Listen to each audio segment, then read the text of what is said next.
alam semesta belum dicipta. Beliaulah alam pertama yang dicipta. Oleh karena itu dalam kalam-kalam ilhami yang didapat oleh ulama-ulama kita, ada dialog Allah Subhanahu wa taala dengan dirinya. Beberapa ulama mengatakan ini hadis. Saya teliti, ini bukan hadis yang bersambung. Ini hanya kalam-kalam ilhami. Apa kata Allah Ta'ala? Kuntu kanzan makhfiyan. Aku adalah perbendaharaan yang tersembunyi, yang disebut dalam hadis Bukhari, kanallahu wala syai'a ma'ah. Allah ada, tiada satu pun bersamanya. Rahasia, sangat rahasia. Lalu Allah mengatakan fa ahbabtu an u'rafa. Lalu aku ingin dikenal, aku cinta dikenal. Jadi yang boleh narsis itu cuma Allah. Yang boleh suka popularitas itu cuma Allah. Karena Allah punya rahasia disebut kanzan makhfiyan. Aku ingin dikenal, fa khalaqtul khalqa. Aku ciptakanlah makhluk. Siapa makhluk pertama? Allah ciptakanlah apa yang kita sebut dengan tiupan pertamanya. Allah meniup. Ini jangan salah faham. Ini contoh ayatnya. Fanafakhtu fihi min ruhi. Aku tiupkan dari rohku. Allah menyebut zatnya, rohnya. Maka Allah menamakan zatnya dengan roh, ruh. Hembusannya itu menjadilah apa yang kita sebut sekarang dengan Nur Muhammad sallallahu alaihi wasallam. Tapi sebelum Nur Muhammad, Allah itu mengenalkan dirinya bahwa dialah Ahad. Qul huwallahu ahad. Jadi hadis kalam ilhami tadi semuanya ada di surat Al-Ikhlas ketika Allah mengatakan Qul huwa. Kenapa bukan Allah dulu tapi huwa dulu? Dalam tradisi bahasa Arab, kata yang zahir mesti lebih awal daripada kata ganti. Huwa artinya dia. Apa arti dia? Ini kata ganti. Allah nama yang zahir. Oleh karena itu Imam Abdul Qahir Al-Baghdadi, Imam Ahlus Sunnah mengatakan, kalau ayat ini dimulai dari huwa, bukan Allah, seperti ayat kursi Allahu la ilaha illa hu, berarti huwa itu bukan nama ganti. Huwa itu adalah nama asli Allah Subhanahu wa ta'ala. Disebut nama zahir juga Pak, nama yang nyata. Huwa itu bahasa Arab artinya dia. Bapak kalau sebut dia dalam bahasa kita, maknanya mirip dalam bahasa Arab. Saya bilang dia, orangnya tampak enggak oleh mata? Ya. Tadi saya ngobrol sama beliau nih. Kita cerita tentang Habib Qais, beliau khutbah. Kelihatan enggak sekarang orangnya? Enggak, berarti tidak terlihat oleh fisik. Maksud dari kata dia, Allah itu tidak bisa dicapai oleh pandangan fisik, pendengaran fisik, semua yang berkaitan dengan indrawi. Itulah makna huwa. Oleh karena itu ulama kita yang ahli qalbu sepakat huwa nama Allah.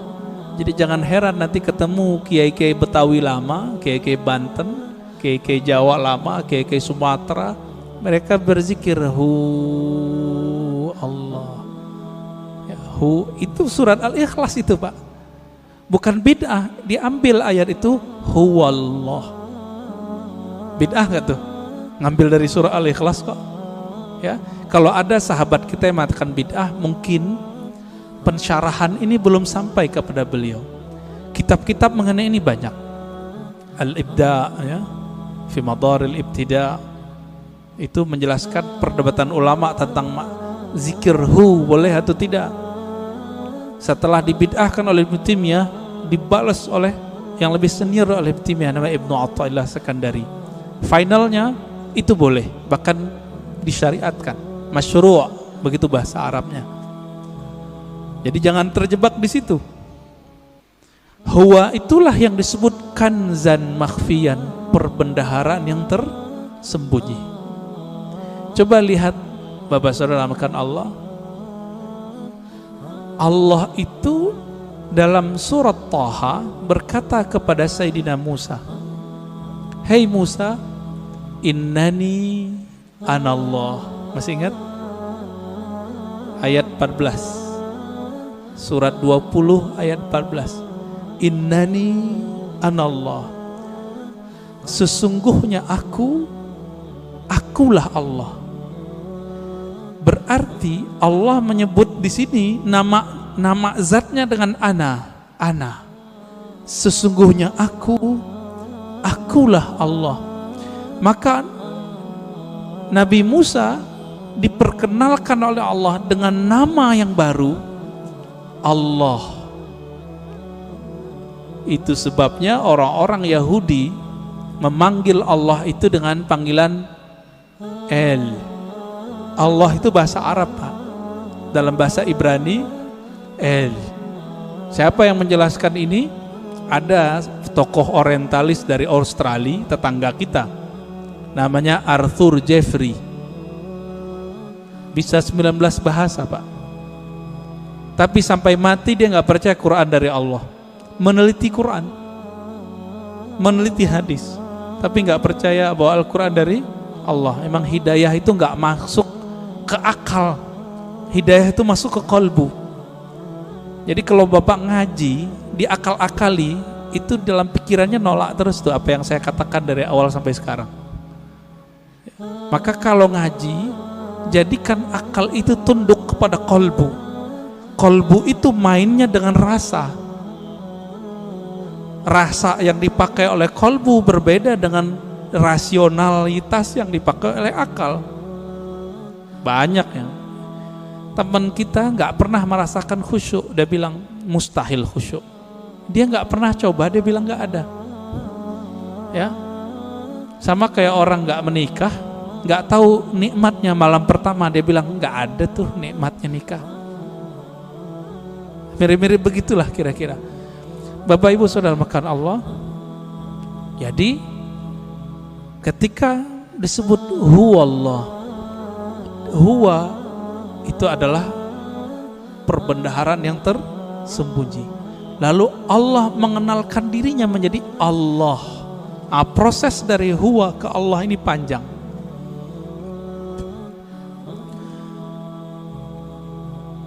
Karena Allah ingin dikenal, maka Allah meniupkan dari ruhnya. Tiupan inilah yang disebut dengan tiupan yang bernama Ahmad. Ya, Ahmad itu cahaya yang terpancar darinya disebut cahaya Nur Muhammad. Begitu ulama kita menjelaskannya.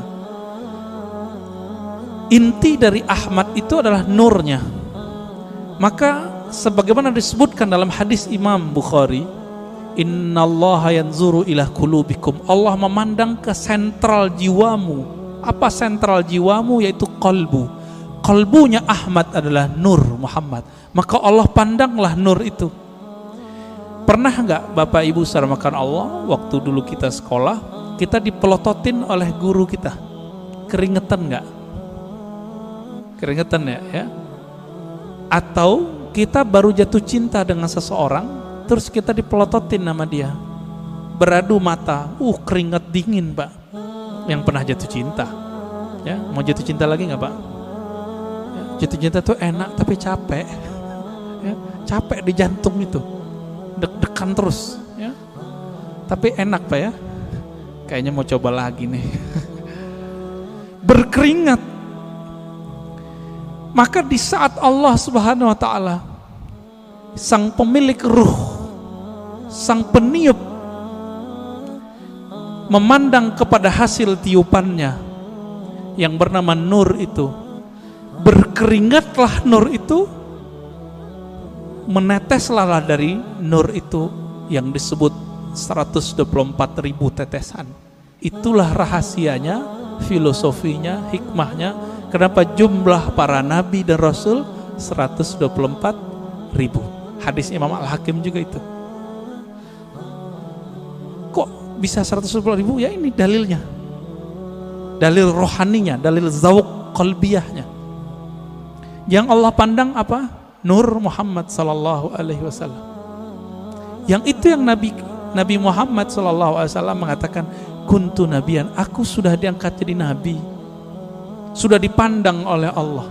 Itulah kenabian beliau. Inilah yang dikatakan beliau, aku sudah jadi nabi sebelum Nabi Adam. Inilah kata-kata dari Allah SWT, tidaklah aku utus engkau Muhammad kecuali rahmat untuk sekalian alam. Alam pertama itulah bernama alam, ya, tetesan itu, alam nur itu. Dan kabar gembiranya Bapak Ibu yang melakukan Allah, saudara, semoga kita termasuk bagian ini ya. 124.000 itu kan semua semua nabi dan rasul. Karena Nabi Muhammad mengatakan la nabiyya ba'di, tiada nabi lagi setelahku. 124.000 itu masih ada enggak? Masih. Tapi pangkatnya sekarang bukan seorang nabi, pangkatnya adalah seorang wali. Ala inna awliya Allah la khaufun alaihim wala hum yahzanun. Tapi kalbunya itu warisan dari kalbunya para nabi. Inilah makna hadis al ulama warasatul anbiya. Ulama itu mewarisi nabi.